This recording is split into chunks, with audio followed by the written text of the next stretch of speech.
Welcome back dear students एक बार फिर से स्वागत है आपका अपने ही यूट्यूब चैनल जेके एजुकेशन 1990 पर।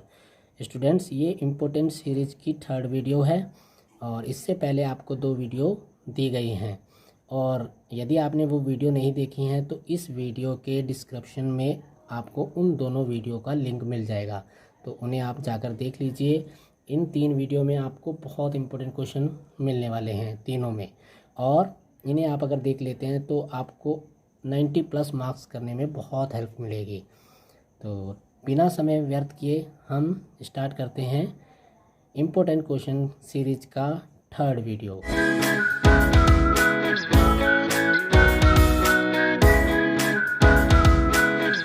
स्टूडेंट, देख लेते हैं हम इम्पोर्टेंट सीरीज का पहला क्वेश्चन।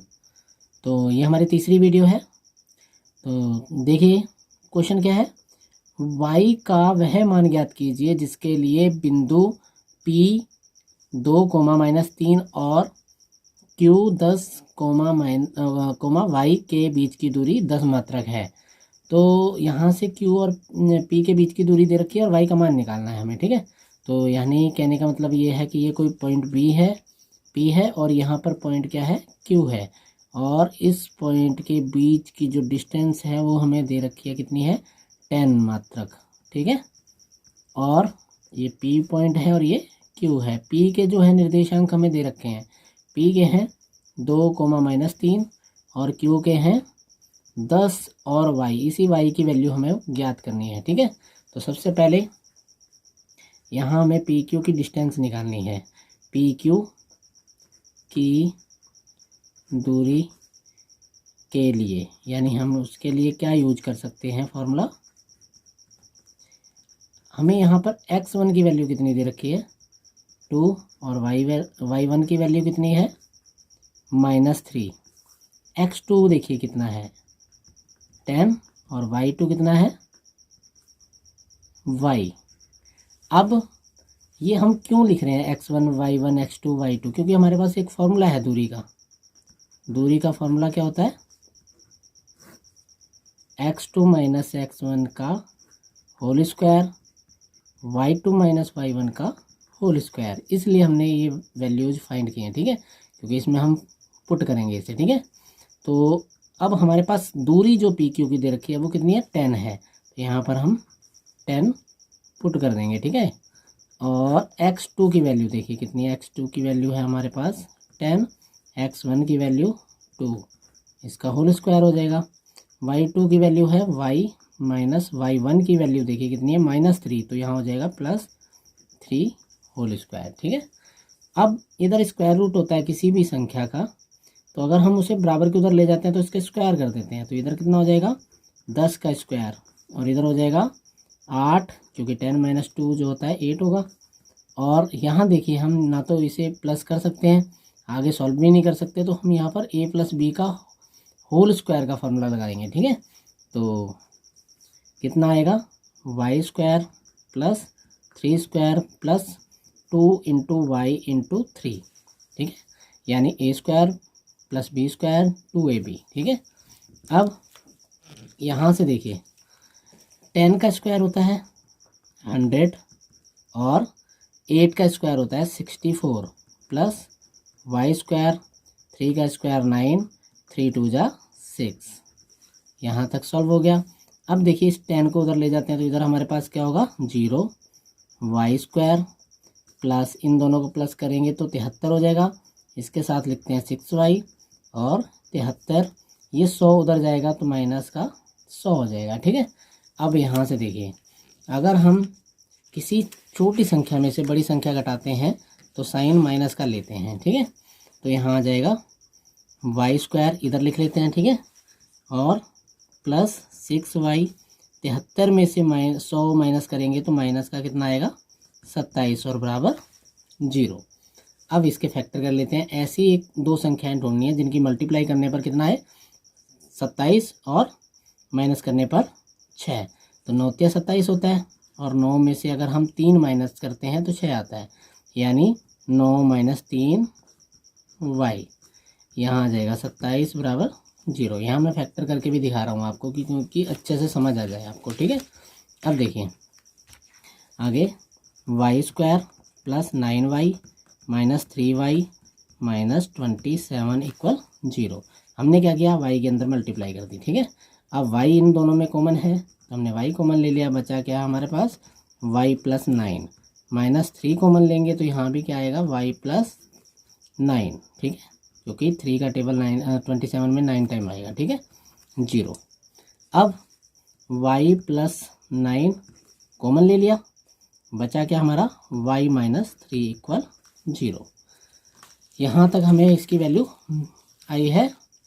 फैक्टर जो हमें मिले हैं वो मिले हैं y प्लस 9 और y माइनस 3 इक्वल 0। अब अगर हम y प्लस 9 को 0 पुट करते हैं तो y की वैल्यू आती है -9। फिर y माइनस 3 की वैल्यू 0 पुट करते हैं तो हमें मिलेगी y की वैल्यू 3। यानी यहाँ y के हमें 2 मान मिले हैं जो इसमें क्या करेंगे, इनके बीच की दूरी कितनी लेकर आएंगे, 10 लेकर आएंगे। तो ये हमारा पहला इंपॉर्टेंट क्वेश्चन सॉल्व हो चुका है। सेकंड क्वेश्चन के लिए चलते हैं। हमारा सेकंड इंपॉर्टेंट क्वेश्चन है, यदि बिंदु 7, -2, 5, 1, 3, k संरेखी हैं तो k का मान ज्ञात कीजिए। संरेखी का मतलब क्या है कि इन बिंदुओं से जो त्रिभुज बना है वो क्या है, उनका क्षेत्रफल 0 है। मतलब ये बिंदु सारे क्या है, एक ही रेखा में हैं, ठीक है। तो एक ही रेखा में है तो त्रिभुज नहीं बन सकता, तो जब नहीं बनेगा तो एरिया क्या होगा, 0 होगा। तो हम इसका क्षेत्रफल निकालते हैं और लास्ट में एरिया क्या रख देंगे, 0 रख देंगे, ठीक है।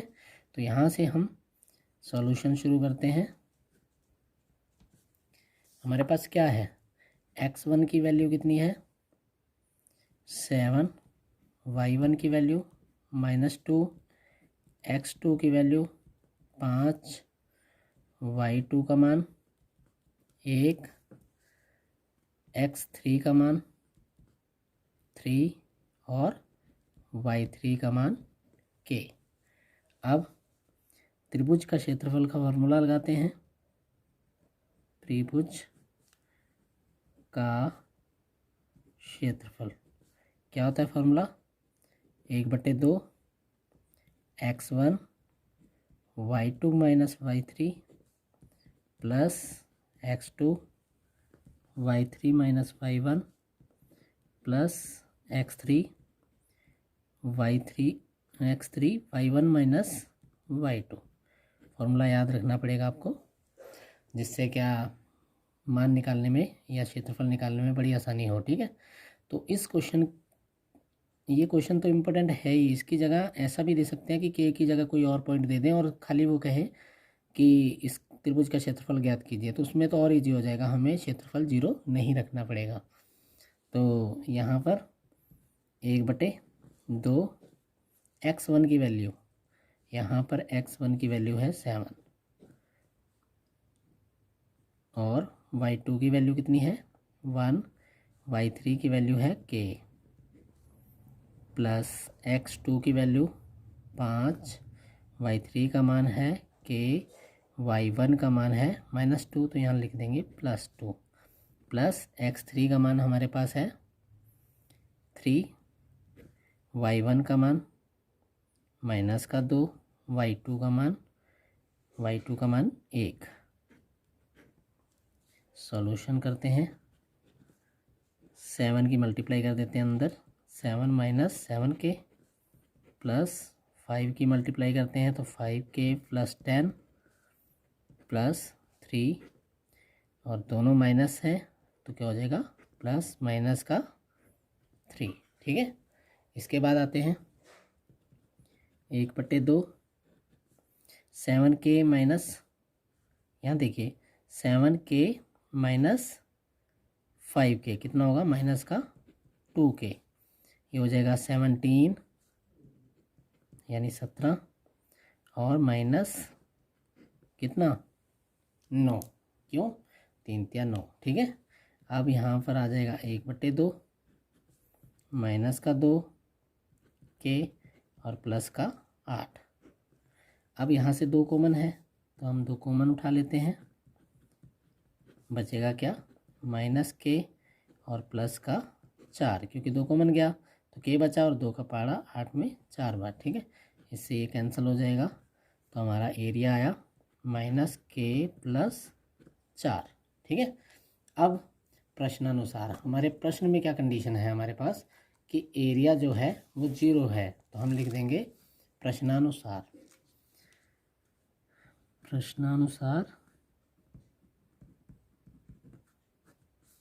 बिंदु क्या है, समरेखी हैं, तो त्रिभुज का क्षेत्रफल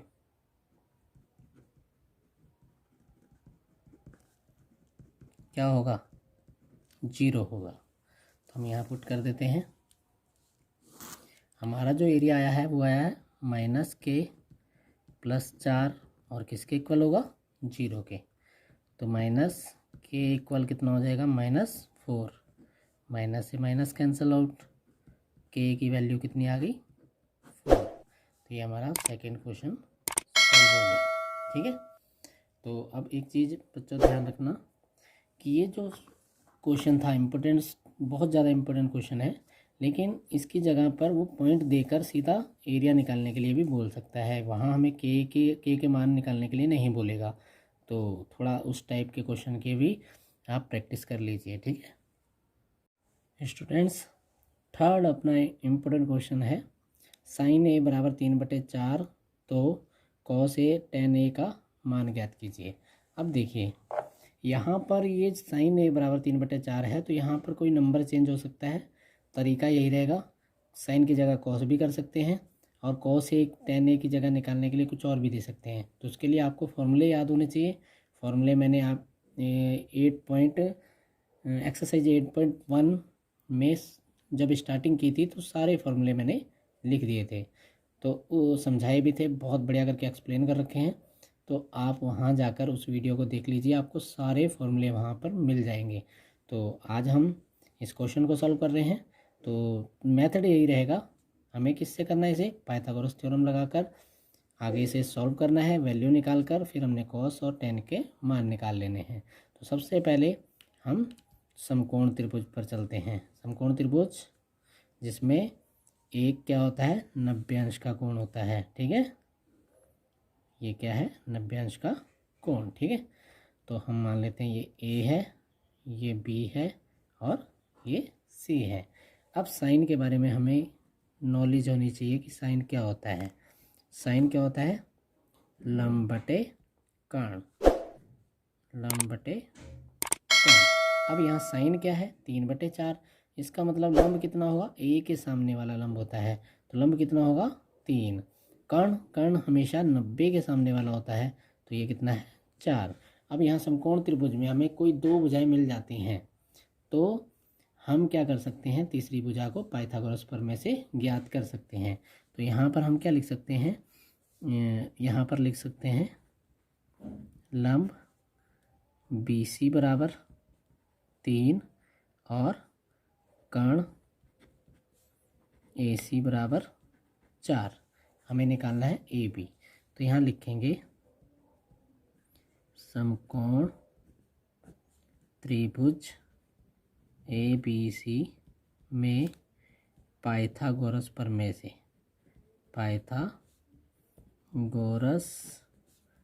प्रमेय से, पाइथागोरस प्रमेय होती है कर्ण का स्क्वायर मतलब AC का स्क्वायर, आधार का स्क्वायर मतलब AB का स्क्वायर, लंब का स्क्वायर मतलब BC का स्क्वायर, ठीक है। तो यहाँ से AC हमें कितना दे रखा है, 4 और उसका स्क्वायर हो जाएगा। AB हमें फाइंड करना है और BC हमारे पास है 3। तो 4 का जो स्क्वायर होता है वो होता है 16, AB स्क्वायर, 3 का स्क्वायर मतलब 3 × 3 कितना होगा, 9। तो यहाँ आ जाएगा 16 - 9 AB स्क्वायर, 16 में से 9 घटाएंगे तो 7 और इधर AB स्क्वायर, यानी AB की वैल्यू कितनी मिल जाएगी हमें, 7 का स्क्वायर रूट, ठीक है। अब हमें किस किस की वैल्यू निकालनी है, एक निकालनी है हमें, यहाँ पर हम लिख भी देंगे, किसी किसी की वैल्यू हमें फाइंड करनी है। फाइंड करनी है हमें। साइन यहाँ पर दे रखा है, हम यहाँ लिख लेंगे साइन ए और टेन ए जो है फाइंड करना है, ठीक है। तो यहाँ से देखते हैं, पहले हमें कॉस ए फाइंड करना है। क्या फाइंड करना है? Cos A. तो इसके लिए फॉर्मूला होता है आधार बटे कर्ण, आधार बटे कर्ण। अब आधार हमारे पास यहाँ पर क्या है, ए की साइड से आधार हमारे पास है ए बी और कर्ण है ए सी। तो वैल्यू हो जाएगी, ए बी की वैल्यू अभी हमने फाइंड की है, कितनी आई थी हमारे पास, √7 और कर्ण है 4। अब टेन ए की वैल्यू फाइंड करनी है, तो टेन ए होता है लंब बटे आधार, लंब बटे आधार, ठीक है। तो टेन ए लंब बटे आधार, लंब क्या होगा बी सी और आधार है ए बी। बी सी की वैल्यू है हमारे पास 3 और जो आधार है हमारे पास वो कितना भी निकाला हमने, √7। तो ये हमारा आंसर हो गया, ठीक है। तो हम देख फोर्थ इम्पोर्टेंट क्वेश्चन देख लेते हैं। cos 45/sec 30 प्लस cosec 30 का मान ज्ञात कीजिए। अब यहाँ पर भी नंबर चेंज हो सकते हैं और सॉल्यूशन जो होगा वो सेम मेथड से होगा जैसे मैं कर रहा हूँ, ठीक है। नंबर बदले जा सकते हैं यहाँ पर, लेकिन मेथड यही रहेगा। तो हमें क्या करना है, यहाँ पर वैल्यू पुट कर देनी है डायरेक्ट। इसकी वैल्यू होती है cos 45 की वैल्यू कितनी होती है 1/√2।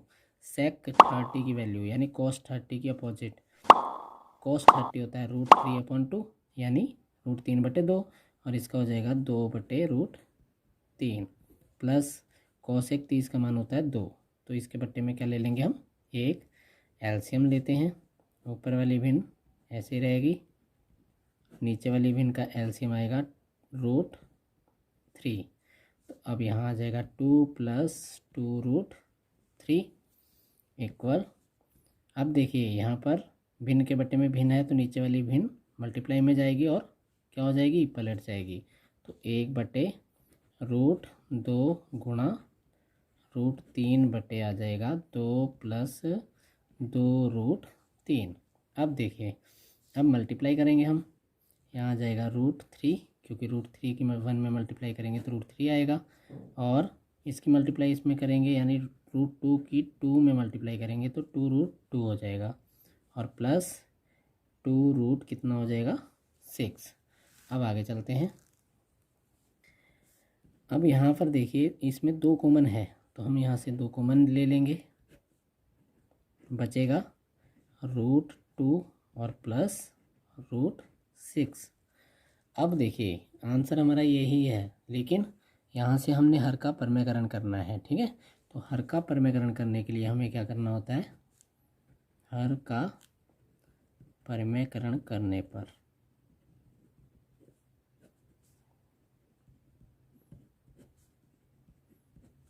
तो हर का परमेकरण, इसका चिन्ह बदल के इन्हीं नंबरों को मल्टीप्लाई करते हैं ऊपर नीचे, ठीक है, हर और अंश में। तो यहाँ √3/2 √2 प्लस √6 मल्टीप्लाई √2 माइनस √6 √2 माइनस √6। अब देखिए इसकी मल्टीप्लाई इसमें हो जाएगी तो कितना आ जाएगा √6। अब √3 की मल्टीप्लाई √6 में होगी तो √18। अब यहाँ पर 2 है। अब ध्यान से देखिए a + b a - b का फॉर्मूला बन रहा है तो a की प्लेस पर हमारा है √2 और b की प्लेस पर है √6 का होल स्क्वायर। तो ये फॉर्मूला आपने बच्चों देख रखा होगा, a + b a - b equal a² - b²। तो मैंने भी ऐसे ही कर दिया है, a² - b²। अब यहाँ से आगे देखिए यहाँ से हम √6 माइनस इसे लिख सकते हैं 9 × 2 क्योंकि 9 का स्क्वायर रूट हम फाइंड कर सकते हैं, ठीक है। तो हमने इसे 9 × 2 में क्या कर दिया, फैक्टराइज कर दिया, ठीक है। तो यहाँ आ जाएगा √2 का स्क्वायर होता है 2 और √6 का स्क्वायर 6। आगे देखते हैं, यहाँ आ जाएगा √6, 9 का स्क्वायर रूट होता है 3 √2 अब यहाँ पर कितना आ जाएगा, 2 इंटू 2 माइनस 6 होगा -4। देखिए 2 माइनस 6 कितना होगा, -4। अब यहाँ आ जाएगा √6 माइनस 3√2 अपॉन में कितना आ जाएगा, -8। अब देखिए यहाँ से हम क्या कर सकते हैं, इस माइनस को या तो -1 के ऊपर नीचे मल्टीप्लाई, या इस माइनस को ऊपर ले जाएंगे तो ऊपर जो माइनस में है वो प्लस हो जाएगा, जो प्लस में है वो माइनस हो जाएगा, मतलब ये प्लस में हो जाएगा तो इसे हम पहले ले लेते हैं, और ये माइनस में हो जाएगा तो इसे बाद में लिख लेते हैं। ठीक है, यानी ये पहले लिख लिया जाएगा और इसे बाद में, और बट्टे में ये प्लस में हो जाएगा कितना, 8। यही हमारा आंसर है। नेक्स्ट क्वेश्चन देखते हैं, ये हमारा 4th क्वेश्चन था। नेक्स्ट इम्पोर्टेंट क्वेश्चन देख लेते हैं। देखिए यदि tan a + b बराबर √3 और tan a - b 1/√3 है, और जो a + b है वो 0 से बड़ा है और 90 से छोटा है या बराबर है, तो a और a की कंडीशन दे रखी है a b से छोटा है, तो a और b के मान ज्ञात कीजिए। तो इम्पोर्टेंट, बहुत ज़्यादा इम्पोर्टेंट क्वेश्चन है और एग्ज़ाम में बहुत ही ज़्यादा चांस हैं इसके आने के, तो इसे ध्यान से देख लीजिए। हमें पहली कंडीशन दे रखी है कि tan a + b जो है वो √3 के बराबर है, तो इसे हम इक्वेशन फर्स्ट लेट कर लेते हैं। और दूसरी कंडीशन है tan a - b बराबर 1/√3, ये हमारी दूसरी समीकरण है। अब क्या करना है, यहाँ से हम समीकरण 1 से सॉल्व करते हैं। पहले समीकरण 1 से समीकरण 1 यहाँ कॉपी कर लेते हैं, तो यहाँ पर ये जो है ये किसका मान है, tan 60 का मान है, तो यहाँ आ जाएगा a + b बराबर 60। ये इक्वेशन हमारी आ गई 3rd। ठीक है, इसके बाद चलते हैं नेक्स्ट, जो समीकरण 2 है उसमें समीकरण 2 से, समीकरण 2 में है tan a - b 1/√3 था, तो 1/√3 किसका मान है, tan 30 का, tan 30 का। ठीक है, तो अब देखिए यहाँ कितना आ जाएगा, a - b बराबर 30, यानी थीटा की हमने तुलना कर दी, तो यहाँ आ गया समीकरण 4। अब समीकरण 3 व 4 को जोड़ने पर विलोपन विधि से हम इसे सॉल्व कर देते हैं, तो a और b के मान हमें मिल जाएंगे। समीकरण 3 व 4 को जोड़ने पर, तो समीकरण 3 है a + b बराबर 60, और समीकरण 4 है a - b बराबर 30। ये कैंसिल हो जाएगा, 2a = कितना आ जाएगा, 90। अब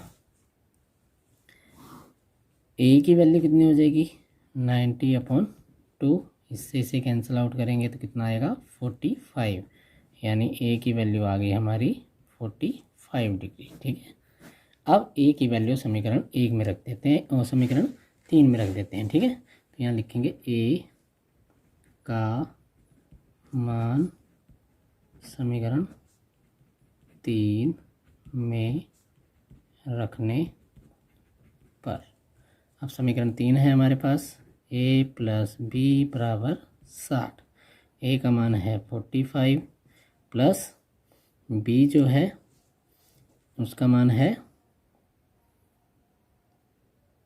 हमें फाइंड करना है, और 60, b की वैल्यू हो जाएगी 60 - 45, यानी b की वैल्यू कितनी आ गई, 15। अब यहाँ पर एक चीज़ देख लीजिए स्टूडेंट, हमने यहाँ एक मिस्टेक कर दी थी क्वेश्चन उतारने में। ये जो a है वो क्या था, बड़ा आना चाहिए b से। ठीक है, ये क्वेश्चन में दे रखा है, तो क्वेश्चन उतारने में थोड़ी मिस्टेक हो गई। हमें यहाँ से क्या देख लेना है कि a जो है, देख भी लीजिए आंसर में हमारा कितना है आंसर, a की वैल्यू 45 और b की वैल्यू कितनी है, 15 है हमारे पास। b की वैल्यू कितनी आई है, 15, और a की वैल्यू है 45। तो जैसा क्वेश्चन में बताया गया था हमें वैसा ही आंसर मिल गया है। तो बहुत ज़्यादा इम्पोर्टेंट क्वेश्चन था, इसे आप बहुत अच्छे से सॉल्व कर लीजिए, देख लीजिए, समझ लीजिए। नेक्स्ट क्वेश्चन देखते हैं। अगला important question, question number 6, sine 18/cos 72 का मान निकालिए। तो यहाँ पर साइन 18 को हम ऐसे ही रहने देंगे और cos 72 को हम लिख सकते हैं cos 90 - 18, क्योंकि 90 में से 18 घटाएंगे तो 72 ही आता है। ठीक है, तो अब यहाँ है साइन 18 और बटे ये cos 90 माइनस ए होता है साइन ए, तो मतलब साइन ए की जगह कितना है 18। अब ये इससे कैंसिल आउट हो जाएगा तो हमारा आंसर आ जाएगा 1। तो 6 क्वेश्चन भी हमारा कंप्लीट हो गया। यहाँ से आपने देखा होगा कि cos 90 माइनस ए इक्वल होता है साइन ए, तो हमने ये फॉर्मूला लगाया है। नेक्स्ट क्वेश्चन देख लेते हैं। Question number 7, important question. देखिए हमें दे रखा है tan 2a बराबर cot a माइनस 18, जहाँ 2a एक न्यून कोण है तो a का मान ज्ञात कीजिए। अब न्यून कोण तो 90 से कम और 0 से ज़्यादा होता है, तो 2a जब 90 से कम और 0 से ज़्यादा है तो a इसी के बीच में होगा कहीं ना कहीं। तो यहाँ से हम वैल्यू फाइंड करते हैं, सॉल्यूशन शुरू करते हैं। यहाँ आ जाएगा tan 2a equal cot a minus 18। अब tan 2a कब आया होगा, जब cot 90 माइनस 2a होगा, तभी तो tan 2a आएगा, क्योंकि cot 90 माइनस a होता है tan a। ठीक है, और इक्वल में क्या है cot a माइनस 18। तो यहाँ पर देखिए cot से cot यानी हट जाएगा, क्योंकि थीटा की वैल्यू, थीटा जो है उसकी तुलना करने पर, क्योंकि दोनों साइड में cot है तो थीटा इक्वल होंगे, तभी तो बीच में इक्वल लगा है। तो यहाँ पर कितना आ जाएगा 90, यानी थीटा की तुलना करने पर दोनों थीटा बराबर होने चाहिए, तो a माइनस 18। अब माइनस का 2a माइनस a बराबर माइनस 18 और माइनस कितना हो जाएगा 90, क्योंकि ये पक्षांतर कर दिया हमने। ठीक है, तो माइनस 3a और माइनस का कितना हो जाएगा 108, क्योंकि दोनों माइनस के हैं तो जुड़ जाएंगे, लेकिन चिन्ह माइनस का ही लेंगे। ठीक है, अब यहाँ से माइनस कैंसिल हो जाएगा, तो a की वैल्यू जो आएगी 108 अपॉन कितना हो जाएगा 3। 3 से इसे काटेंगे तो 3 × 9 और 3 × 6 18, यानी a की वैल्यू आई 36 डिग्री। यही हमारा आंसर है। नेक्स्ट क्वेश्चन देखते हैं। क्वेश्चन नंबर 8, इम्पोर्टेंट क्वेश्चन है, बहुत ज़्यादा इम्पोर्टेंट क्वेश्चन है। ठीक है, बहुत बार एग्जाम में पूछा गया है और इस बार भी पूछे जाने के बहुत चांस हैं। तो यहाँ से हमने इसे इसके इक्वल सिद्ध करना है। लिखा होगा √1 प्लस साइन ए अपॉन 1 माइनस साइन ए इक्वल सेक के प्लस टेन ए को सिद्ध कीजिए या दर्शाइए कि ये दोनों बराबर हैं। तो यहाँ से हम LHS से इसका सॉल्यूशन शुरू करते हैं। 1 प्लस साइन ए 1 माइनस साइन ए। अब सिंपल हर का प्रमेयकरण कर देते हैं, तो इक्वल होगा 1 प्लस साइन ए 1 माइनस साइन ए। हर का प्रमेयकरण तो आप जानते ही होंगे, साइन चेंज करते हैं और ऊपर नीचे उसी ही नंबर से मल्टीप्लाई करते हैं, यानी उसके हर से ही अंश और हर दोनों में ही मल्टीप्लाई होती है, सिर्फ साइन चेंज होता है। अब यहाँ पर स्क्वायर रूट, देखिए दोनों सेम है, जब a इंटू ए होता है तो a स्क्वायर हो जाता है, तो ये भी दोनों सेम है, तो क्या हो जाएगा 1 प्लस साइन ए का होल स्क्वायर, और यहाँ a minus B A plus B, तो दोनों का अलग अलग स्क्वायर, यानी a square minus sine square है। अब एक का स्क्वायर माइनस साइन स्क्वायर है। ठीक है, तो यहाँ 1 प्लस साइन ए इसका होल स्क्वायर है, और यहाँ 1 माइनस साइन स्क्वायर ए। देखिए हमारे पास एक फॉर्मूला है, साइन स्क्वायर ए प्लस कॉस स्क्वायर ए बराबर 1। अब यहाँ से हमारे पास 1 माइनस साइन स्क्वायर, मतलब कॉस को इधर रहने दीजिए, तो 1 माइनस क्या हो जाएगा साइन स्क्वायर ए। ये देखो 1 माइनस साइन स्क्वायर ए किसके इक्वल है, कॉस स्क्वायर ए के इक्वल। तो यहाँ पर हम इस वैल्यू की जगह पर कॉस स्क्वायर ए लिख सकते हैं। तो अब देखिए दोनों के ऊपर स्क्वायर है, तो हम इसे एक ब्रैकेट में स्क्वायर लेकर लिख देते हैं, यानी कॉस ए और इस पूरे का होल स्क्वायर। अब होल स्क्वायर भी है और यहाँ स्क्वायर रूट भी है, तो ये कैंसिल आउट हो जाएगा। यानी जब भी किसी भी संख्या का स्क्वायर भी होता है और स्क्वायर रूट भी होता है, तो दोनों चीज़ें हटा देना है। ठीक है, इसके बाद जब हटा देंगे तो हमारे पास मिलेगा 1 प्लस साइन ए और अपॉन में कॉस ए। अब देखिए ये कॉस ए 1 के अपॉन में भी है और साइन के अपॉन में भी है, हम यहाँ लिख सकते हैं, सेपरेट करके लिख देंगे, यानी 1/cos A plus sin A upon cos A। 1/cos A यानी 1/cos A क्या होता है, sec A, और sin/cos क्या होता है, tan A। ये हमारा फॉर्मूले होते हैं, ठीक है। तो ये हमें क्या मिला, देखिए हमारा राइट हैंड साइड हमें मिल गया, ठीक है। तो यहाँ से डायरेक्ट लिख देंगे हम राइट हैंड साइड, ठीक है। तो ये क्या हो गया, इट्स प्रूव्ड या hence proved. Next important question, अब देख लेते हैं question number 9th important question. देखिए 6 नंबर में क्वेश्चन आ सकता है ये। आंधी आने से एक पेड़ टूट जाता है और टूटा हुआ भाग इस तरह मुड़ जाता है कि पेड़ का शिखर जमीन को छूने लगता है और इसके साथ 30 अंश का कोण बनाता है। पेड़ के पाद बिंदु से दूरी जहां पेड़ का शिखर जमीन को छूता है 8 मीटर है। पेड़ की पूरी ऊंचाई ज्ञात कीजिए। तो हम ये मान लेते हैं कि ये कोई पेड़ है, ठीक है, जो आंधी आने से इस प्रकार यहाँ से टूटा और इस तरीके से मुड़ गया, ठीक है, और ये ज़मीन को यहाँ छूने लगा।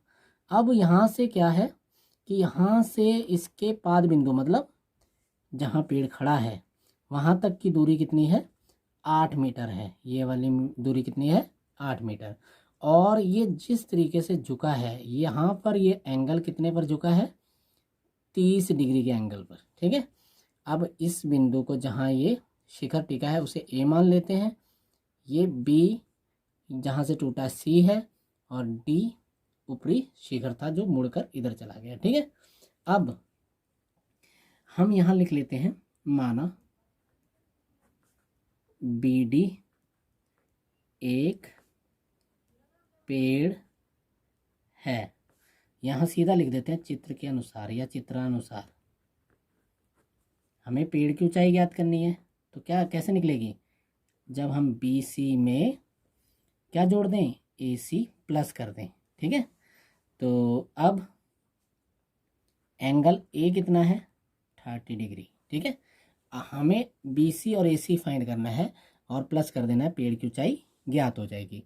अब देखिए सबसे पहले हमें बी सी फाइंड करना है, तो यहाँ लिखते हैं समकोण त्रिभुज ए बी सी में हमें परपेंडिकुलर फाइंड करना है और बेस दे रखा है। तो लंब बटे आधार क्या होता है, tan थीटा। तो हम यहाँ लगाएंगे tan थीटा बराबर लंब बटे आधार। तो tan थीटा की वैल्यू कितनी है, 30, और लंब ए के सामने वाला लंब होगा, ठीक है, यानी BC, और आधार AB, ठीक है। अब आगे चलते हैं, इसकी वैल्यू है 1/√3। BC की वैल्यू हमें फाइंड करनी है और AB की वैल्यू है 8, ठीक है। अब यहाँ से हम क्या कर सकते हैं, क्रॉस मल्टीप्लाई। BC इक्वल हो जाएगा, अब देखिए BC की √3 में पहले मल्टीप्लाई करेंगे तो √3 BC, और 8 की मल्टीप्लाई 1 में होगी तो 8। BC की हमें वैल्यू मिल गई है 8/√3, ठीक है। अब देखिए हमें BC मिल गया, अब हमें AC फाइंड करना है। तो इसी त्रिभुज में दोबारा चलते हैं, पुनः समकोण त्रिभुज ABC में। अब यहाँ से हमें कर्ण ज्ञात करना है और आधार दे रखा है, तो हम क्या लगा सकते हैं, आधार बटे कर्ण cos थीटा, ठीक है। तो यहाँ लगाएंगे cos थीटा बराबर आधार बटे कर्ण, ठीक है। अब थीटा की वैल्यू देखिए कितनी है, थीटा की वैल्यू कितनी है, यहाँ से हमें थीटा की वैल्यू दे रखी है 30। तो यहाँ लिखेंगे 30। आधार कितना है, यहाँ से आधार है हमारा AB और कर्ण है AC, ठीक है। अब वैल्यू पुट कर देते हैं, यहाँ पर जो cos 30 की वैल्यू होती है वो होती है √3/2। AB की वैल्यू है हमारे पास, AB की वैल्यू कितनी है 8, और AC की वैल्यू हमें फाइंड करनी है। तो फिर क्रॉस मल्टीप्लाई, यहाँ आ जाएगा √3 AC और इक्वल 8 दूनी 16, ठीक है। अब AC इक्वल कितना हो जाएगा, 16/√3। देखिए मैंने कहा था ए सी और बी सी की वैल्यू फाइंड करने के बाद हम पूरे पेड़ की ऊंचाई ज्ञात कर सकते हैं। ये देखिए ठीक है। तो यहाँ से हमें फाइंड करना है बी डी। तो लिखेंगे पेड़ की ऊंचाई, पेड़ की ऊंचाई बी डी बराबर क्या होगा, बी डी बराबर ए सी प्लस बी सी। दोनों वैल्यू पुट कर देते हैं। ए सी की वैल्यू है 16/√3 और बी सी की वैल्यू है 8/√3। दोनों क्या है, हर समान है दोनों के। अब हम क्या कर सकते हैं, एलसीएम लेते हैं। √3 16 प्लस 18 8, तो यहाँ आ जाएगा 24/√3। अब यहाँ से हर का परमीकरण कर देते हैं। तो क्या होगा 24√3/√3 इंटू √3। ठीक है। तो क्या आएगा बराबर, ऊपर हो जाएगा 24√3 √9 और उसका स्क्वायर रूट कितना होगा 3। अब इसका टेबल इसमें कितने बार जाएगा 8 टाइम। तो यानी 8√3 मीटर हमारा आंसर हो गया। ठीक है। तो यहाँ नीचे लिख सकते हैं हम, क्या लिख देंगे यहाँ पर, हम लिख देंगे अतः पेड़ की ऊंचाई कितनी है 8√3 मीटर है। ये हमारा 9th question important question solve हो गया। देखिए बच्चों, अब 10वां इम्पोर्टेंट क्वेश्चन देख लेते हैं। बहुत ज़्यादा इम्पोर्टेंट क्वेश्चन है, बहुत बार बोर्ड एग्जाम में पूछा भी गया है। ठीक है। तो अब यहाँ दे रखा है एक सीधा राजमार्ग एक मीनार के पाद तक जाता है, मतलब उसके किनारे तक जाता है नीचे तक। ठीक है।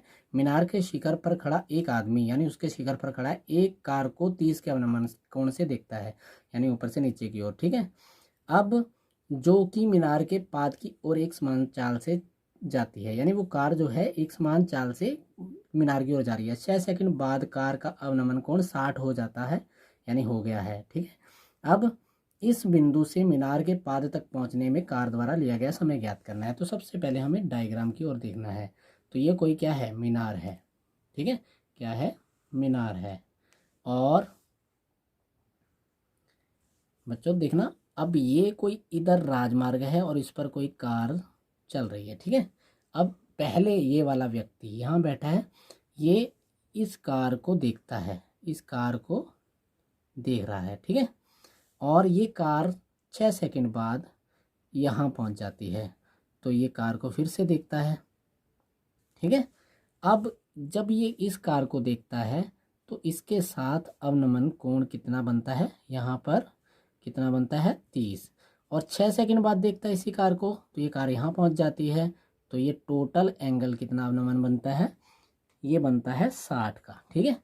तो ये कार पहले ए पॉइंट पर थी, फिर बी पर आ गई, इसे सी तक पहुंचना है, और डी पर कोई व्यक्ति बैठा है, और अवनमन कोण 30 का और 60 का बनते हैं। तो अब यहाँ पर हम लिखते हैं, माना सी डी कोई मीनार है, मीनार है। ठीक है। और फिर यहाँ से जो अवनमन कोण दे रखे हैं उन्हें लिख लेंगे। ई डी ए कितना है 30, और एंगल ई डी बी कितना है 60। ठीक है। अब यहाँ से हमें एंगल ये चाहिए, ये और प्लस ये। अब यहाँ ये जो रेखा है ये समांतर है इसके, तो यहाँ पर क्या लिखेंगे, जो ई डी है वो समांतर है इसके ए सी के। तो एंगल डी ए सी जो होगा वो एंगल ई डी ए के इक्वल होगा। कितना होगा 30। फिर angle D D B C जो होगा वो किसके इक्वल होगा, एंगल ई डी बी के, मतलब 60 का। ठीक है। अब यहाँ से हमें ये डिस्टेंस का टाइम दे रखा है और ये डिस्टेंस का टाइम निकालना है। तो इस डिस्टेंस से क्या निकालेंगे, हम तुलना करेंगे कि ये डिस्टेंस और ये कितनी है। ठीक है। तो सबसे पहले हम चलते हैं, यानी ये कितना हुआ 30 और ये 60। ठीक है, तो यहाँ लिखेंगे समकोण त्रिभुज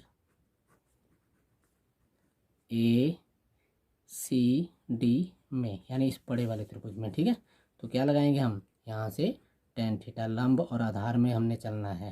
तो टेन थीटा बराबर क्या होता है, लंब बटे आधार। ठीक है, तो टेन थीटा की वैल्यू यहाँ पर कितनी है 30, और लंब है सी डी और आधार है ए सी। ठीक है, आगे चलते हैं। इसकी वैल्यू होती है 1/√3। सी डी की वैल्यू हमारे पास नहीं और ए सी की भी नहीं है। ठीक है, अब यहाँ पर क्रॉस मल्टीप्लाई कर देते हैं, तो ए सी इक्वल आ जाएगा √3 सी डी। ठीक है, अब यहाँ पर इस इक्वेशन लेट करके यहीं पर छोड़ देना है। ठीक है, यानी इक्वेशन बनाकर यहीं छोड़ दिया हमने। ठीक है, अब चलते हैं समकोण त्रिभुज बी सी डी में। तो यहाँ पर भी हम लगाते हैं टेन थीटा बराबर लंब बटे आधार। लंब है सी डी, आधार अब बी सी। ठीक है, तो टेन थीटा की वैल्यू यहाँ 60 है, सी डी की वैल्यू नहीं है और बी सी की भी नहीं है। ठीक है, अब इसकी वैल्यू होती है √3। सी डी की हमें फाइंड करनी है और बी सी की भी फाइंड करनी है, तो इक्वल क्रॉस मल्टीप्लाई कर देंगे तो हमारे पास आ जाएगा कितना, √3 B C equal C D. ठीक है, अब सी डी की वैल्यू जो है √3 बी सी है, यहाँ हम पुट कर सकते हैं, तो ये इक्वेशन सेकेंड लेट कर लेते हैं। ठीक है, तो यहाँ लिखते हैं समीकरण 1 व 2 से। ये समीकरण क्या है 1। अब समीकरण 1 और 2 में क्या है, यहाँ पर ए सी तो ऐसे ही रहेगा √3। सी डी की वैल्यू हमारी आई है √3 बी सी, √3 बी सी। ठीक है, अब यहाँ पर देखिए ए सी इक्वल हो जाएगा √3 कितना होता है 3 बी सी। ठीक है, ए सी को मैं क्या लिख सकता हूँ, A B plus B C equal 3 B C. अब इसे उधर ले जाते हैं तो क्या हो जाएगा, ए बी की रिलेशन बी सी से निकल आएगी, तो यहाँ 3 B C minus B C मतलब 2 बी सी बराबर आ गया ए बी। 2 बी सी बराबर ए बी। अब ए बी बराबर कितना है 2 बी सी, तो बी सी हमें फाइंड करना है, तो बी सी बराबर आ जाएगा 1/2 ए बी। ठीक है, अब यहाँ पर जो कंडीशन दी थी हम उसे यूज करेंगे। क्या कंडीशन दी थी, यहाँ दिया था हमें फाइंड करना है बी सी द्वारा बी सी दूरी चलने में लगा समय, चलने में लगा समय बराबर 1/2 ए बी दूरी चलने में लगा समय। ठीक है, क्योंकि एक समान चाल से चल रही है गाड़ी। ठीक है, यानी कार जो है एक समान चाल से चल रही है, तो जितना समय ये लिया है आधी दूरी है तो आधा ही समय लेगा, तो यानी 1/2 और कितना समय लिया था पहले 6 सेकेंड, तो इसे कैंसिल आउट करेंगे तो अब कितना समय लेगा 3 सेकेंड। ठीक है, बस यही हमारा आंसर है। तो ये हमारा 10th इम्पोर्टेंट क्वेश्चन भी सॉल्व। अब देखिए बच्चों, मैंने क्या किया है, मैंने यहाँ से 10th चैप्टर और 11th चैप्टर को स्किप किया है। क्यों, क्योंकि 11th चैप्टर कंस्ट्रक्शन से रिलेटिव है, जिसके लिए हमें कंपास वगैरह की ज़रूरत है और उसमें ज़्यादा समय लगेगा। उसके लिए मैं एक अलग से वीडियो बना दूंगा, एक चैप्टर 10th और एक चैप्टर 11th। 10th चैप्टर जो है यूपी के लिए बोर्ड एग्ज़ाम के लिए शायद हटा दिया गया है, तो इसलिए मैंने उसे बाद में उत्तराखंड बोर्ड के लिए क्वेश्चन जो इम्पोर्टेंट होंगे जो 11th चैप्टर है उसी के साथ ऐड कर दूंगा। ठीक है, तो आप लोगों को अब 12th चैप्टर में इम्पोर्टेंट क्वेश्चन पर हम पहुंच चुके हैं। ठीक है, तो इम्पोर्टेंट क्वेश्चन है, दो वृत्तों की त्रिज्याएं, बहुत ज़्यादा इंपॉर्टेंट है, आएगा ये क्वेश्चन। दो वृत्तों की त्रिज्याएं क्रमशः 8 सेंटीमीटर और 6 सेंटीमीटर हैं। उस वृत्त की त्रिज्या ज्ञात करनी है जिसका क्षेत्रफल इन दोनों वृत्तों के क्षेत्रफल के योग के बराबर है।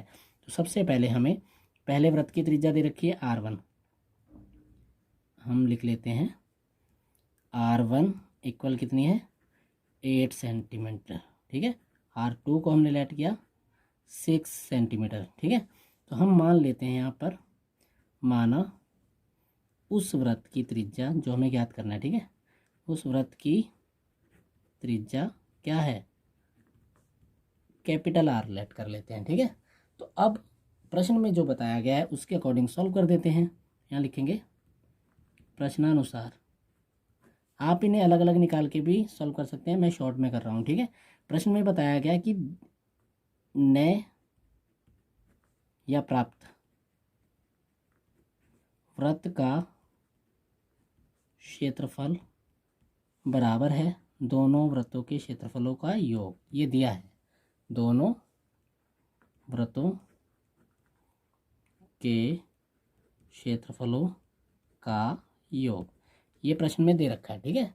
तो इसी से हम सॉल्व कर देते हैं। तो नए वृत्त का क्षेत्रफल, वृत्त का क्षेत्रफल होता क्या है, पाई आर स्क्वायर, और इधर दोनों का निकालेंगे तो पहले का होगा पाई आर 1 स्क्वायर और दूसरे का पाई आर 2 स्क्वायर।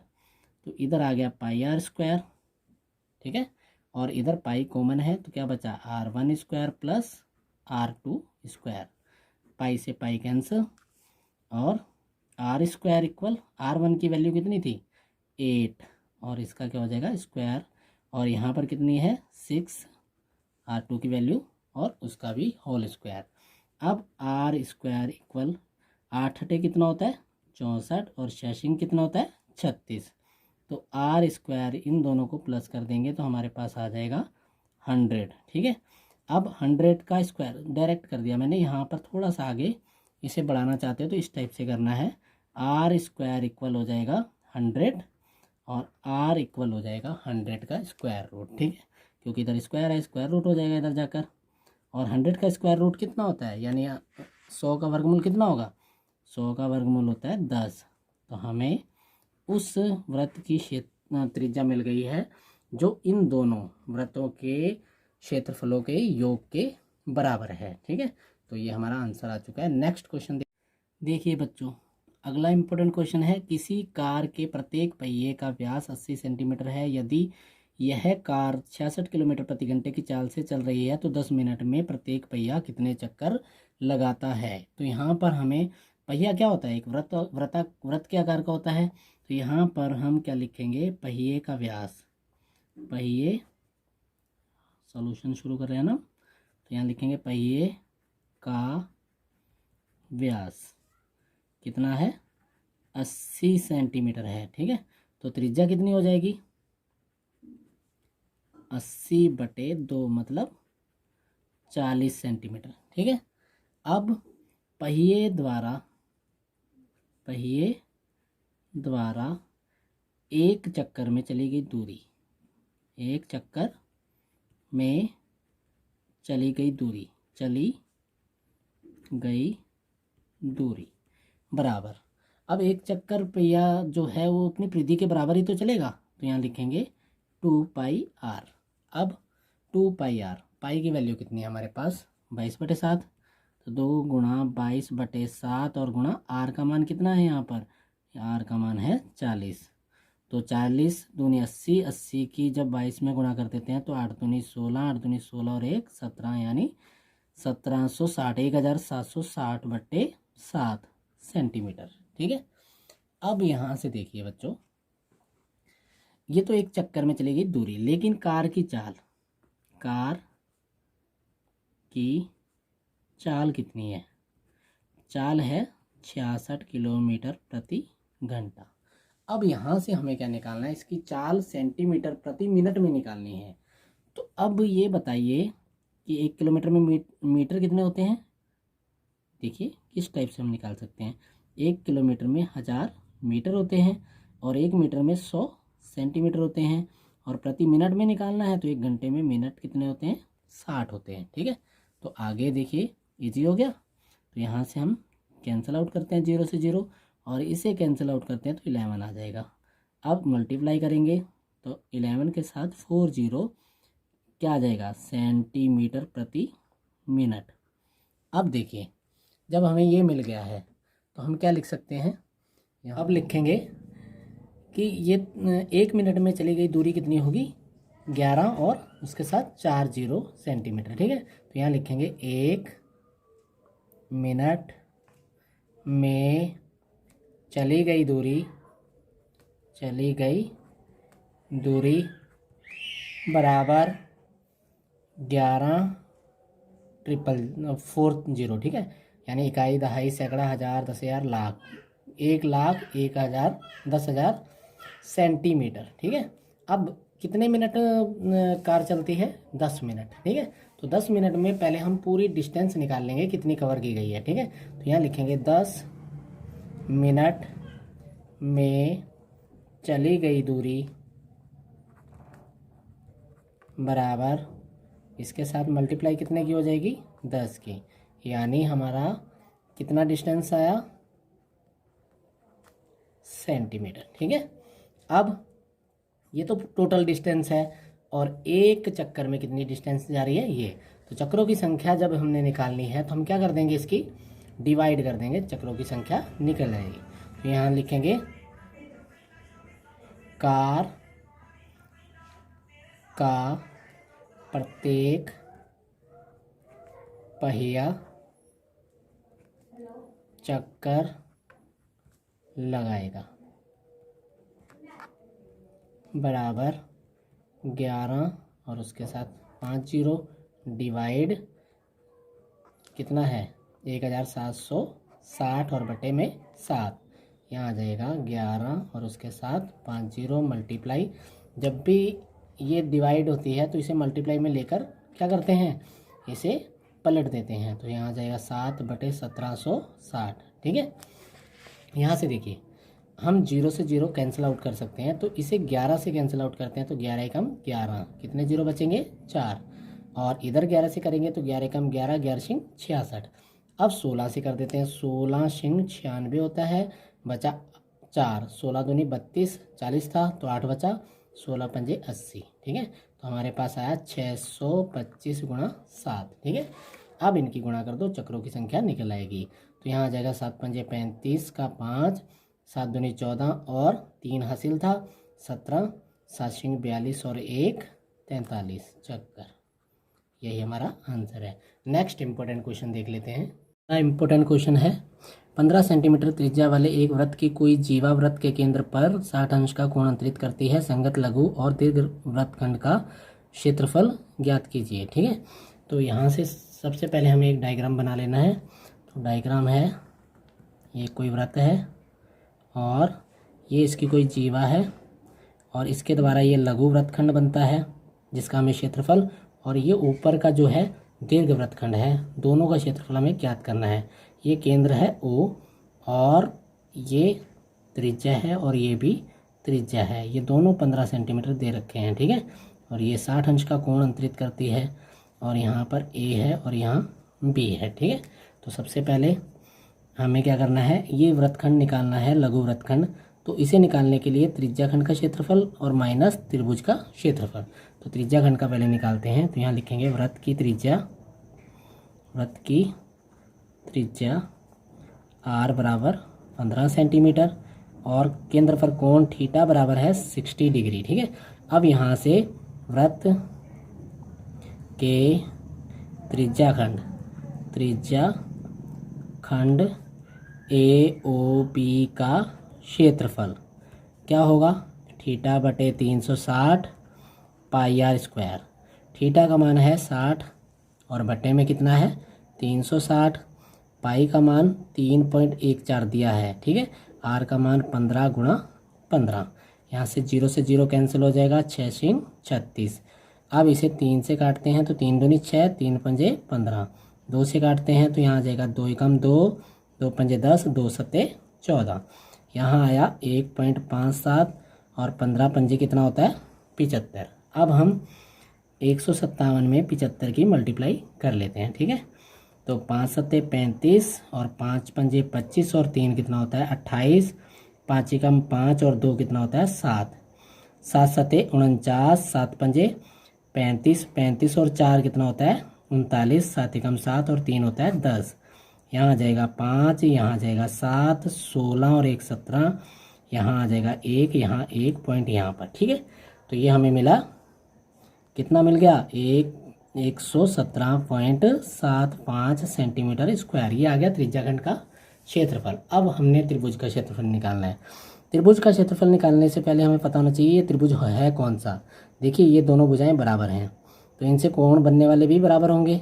तो ये 60 है, तो ये दोनों बराबर होंगे तो 60-60 के ही होंगे, क्योंकि टोटल जो होता है 180 होता है। तो 60-60-60 कितना हो गया 180। अब हम यहाँ लिख देंगे AO बराबर BO बराबर कितना है 15 सेंटीमीटर।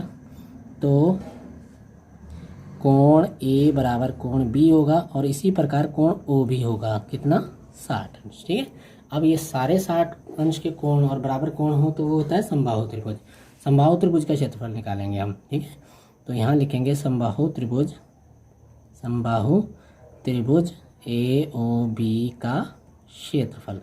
ये चीज़ जो लिखी है समबाहु त्रिभुज के लिए लिखी है कि ये समबाहु त्रिभुज है। ठीक है, यहाँ लिख भी सकते हो आप कि इसलिए ये एक समबाहु त्रिभुज है। ठीक है, तो यहाँ आ जाएगा समबाहु त्रिभुज का क्षेत्रफल होता है √3/4 इंटू भुजा स्क्वायर। ठीक है, तो यहाँ वैल्यू पुट करते हैं। इसकी वैल्यू दे रखी है 1.73 और बट्टे में कितना है 4 और गुणा भुजा स्क्वायर मतलब 15 × 15। ठीक है, अब 15 × 15 कितना होगा 225 और बट्टे में कितना है 4।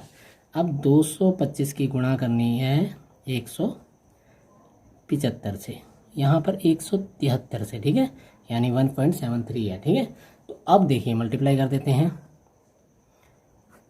3 पंजे 15, 3 दूनी 6 और 1 7, 3 दूनी 6, 7 पंजे 35, 7 दूनी 14, 14 और 3 कितना होता है 17, 7 दूनी 14 और 1 15। यहाँ पर आ जाएगा 5, यहाँ पर आ जाएगा 2, यहाँ भी 2, 5 12 का 2, 12 और 6 18 और 1 19, 8 और यहाँ 3 पॉइंट 2 अंकों बाद। ठीक है, तो हमारा आ गया 379.25 और बटे में 4। ठीक है, अब 4 से भाग कर देंगे इसे हम।